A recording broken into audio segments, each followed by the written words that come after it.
Donald Trump is on a clear path to securing victory. What makes this moment particularly significant is that not only is Trump expected to win the Electoral College, long regarded as the primary deciding factor in U.S. presidential elections, but he's also in a strong position to capture the popular vote. This is a major development because no Republican has managed to win the popular vote since George W. Bush did so in 2004. If Trump succeeds in claiming both the Electoral College and the popular vote, it would mark a huge shift in American politics, underlining just how much momentum he has gained throughout the campaign. Meanwhile, Kamala Harris, the Democratic nominee, started out with a narrow lead in the national polls.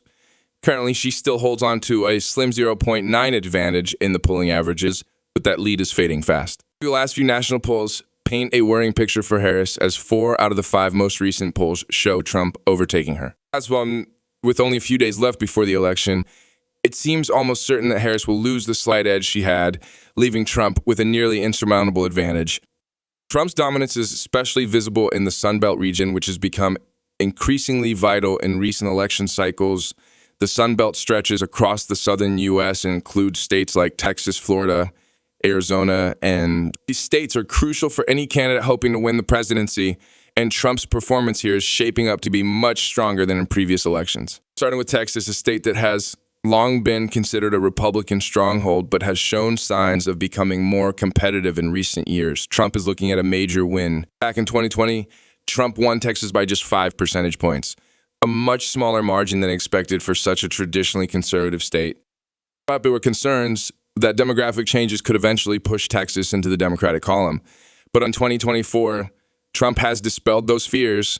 He is now projected to win Texas by a significantly larger margin, likely in the double digits. This would not only surpass his 2020 performance, but would also exceed his 2016 margin of victory, which was 9 points. With this kind of commanding lead, Texas is expected to remain firmly in Republican hands, and it's clear that Trump will carry the state easily. It's worth noting that no Democrat has won Texas since Jimmy Carter in 1976, and that streak looks set to continue for the foreseeable future. Florida is another key state in the Sun Belt, and it has experienced one of the most dramatic political shifts in recent years. Florida has a reputation for being a swing state, often flipping between Democrats and Republicans. The last time Florida went blue was in 2012, and, Barack Obama won the state by a razor-thin margin. However, since then, Florida has trended strongly toward the OP. In 2016, Trump won Florida by just 1, but in 2020, he expanded that margin to over 3. Now, in 2024, Trump is projected to win the state by an even larger margin, possibly between 7 to 10 percentage points. Part of this shift can be attributed to the influence of Governor Ron DeSantis, who won re-election in 2022 by an astonishing 19-point margin. DeSantis' landslide victory underscored just how far Florida has moved to the right. And while the presidential race will likely be closer than the gubernatorial one, Trump's lead is still significant. Florida's 30 electoral votes are almost guaranteed to go to Trump, further solidifying his path to victory. But before we get into the details, hit the subscribe button, like this video, and leave your thoughts in the comments. Thank you for your support. With Texas and Florida essentially locked in for Trump, attention turns to the remaining battleground states. There are 13 competitive states still in play across the country. These states are scattered across different regions, with 4 in the upper Midwest, 7 in the Sun Belt, and 2 in the Northeast. In addition, there's also Nebraska's 2nd Congressional District, which awards a single electoral vote. While it's unlikely that this one district will be decisive in the overall outcome, every electoral vote counts, and it's still worth keeping an eye on. However, it's becoming increasingly clear that Nebraska's 2nd District won't be a game changer, as Trump's lead in more critical states is much more substantial. As we look at Kamala Harris's electoral map, her chances of victory are quickly slipping away.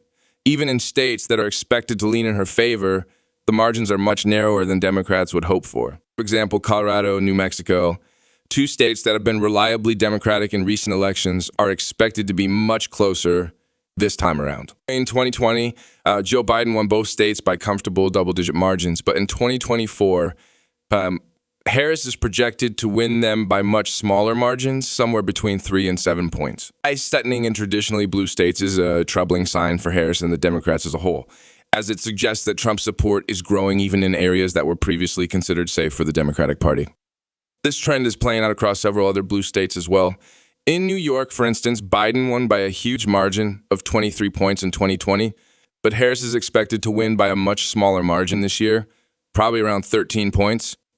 Similarly, in Maine, another state that has leaned Democratic in recent years, Harris is likely to win, but the race will be much closer than Democrats would prefer. Back in 2016, Hillary Clinton won Maine by only 2.9 points, and Harris is expected to face a similarly tight race there in 2024. Flipish like that, traditionally blue states like New York and Maine are becoming more competitive is a clear indication of how much the political landscape has shifted in Trump's favor. When you add up all the states that are solidly in Harris's column, along with those that are likely or leaning Democratic, she reaches just 198 electoral votes. This is far short of the 270 electoral votes needed to win the presidency. Meanwhile, Trump is already at 219 electoral votes, and that's before we factor in the states where he has a narrow lead. As we move into the analysis of the states leaning toward Trump, it becomes increasingly clear that Harris has a very difficult path to victory. That's right in the realm. Looking at the states leaning toward Trump, many of them were once considered battlegrounds. But as the election has progressed, Trump's lead in these states has solidified.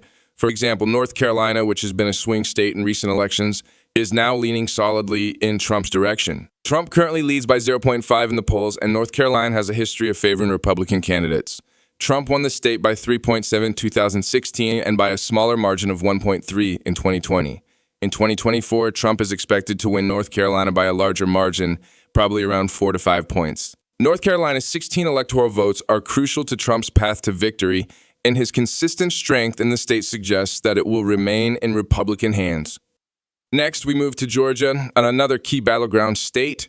Georgia was a major battleground in 2020, with Biden narrowly winning the state by just 0.24, marking the first time a Democrat had won Georgia since Bill Clinton in 1992. However, in 2024, Trump is on track to win Georgia back.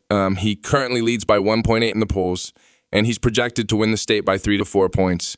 Georgia's 16 electoral votes are crucial, and Trump's ability to reclaim the state from the Democrats marks a significant victory for his campaign. Arizona is another state where Trump is expected to perform well. In 2020, Biden narrowly won Arizona, flipping the state for the first time since the 1990s. But in 2024, Trump leads by 1.6 in the polls, and polling in Arizona has historically overestimated Democratic support. Trump is expected to win Arizona by 3 to 4 points, much like his victory in 2016 when he defeated Hillary Clinton by a similar margin. Arizona's 11 electoral votes are another key part of Trump's strategy to win back the White House. In Nevada, a state that has trended Democratic in recent years, Trump is also leading in the polls. He currently has a 0.8 lead, and Nevada is expected to lean Republican in 2024. This would be the first time a Republican has won Nevada since George W. Bush did it in 2004. Nevada's 6 electoral votes may seem small, but they could play an important role in a close election. Trump's ability to win in a state that has been trending blue for over a decade is another sign of his campaign's strength. Moving to the Midwest, Trump is projected to sweep the Rust Belt states of Pennsylvania, Michigan, and Wisconsin. These 3 states are critical to any Democratic candidate's path to victory, but in 2024, they are expected to go to Trump. In Pennsylvania, Trump holds a lead of 0.7, and he is called the state the key to his victory. If Trump wins Pennsylvania, he's likely to secure the presidency. In Michigan, Trump leads by 1.2, and in Wisconsin, his lead is smaller at 0.2, but both states are expected to go to him by narrow margins. Winning all 3 Rust Belt states would be a devastating blow to Harris, as she needs to win all of them to have a realistic chance of reaching 270 electoral votes. As the election draws to a close, it's becoming clear that Trump is on track for a significant victory. He is projected to win 335 electoral votes, far surpassing the 270 needed to win the presidency. Meanwhile, Harris is expected to win just 203 electoral votes, leaving her far short of the majority needed to claim victory. With Trump also on track to win the popular vote, this election could represent a major turning point in American politics as the former president reclaims the White House in a commanding fashion. Thank you all for tuning in, and as always, don't forget to comment, and subscribe to stay updated on all the latest political developments as we approach the final results of the 2024 election.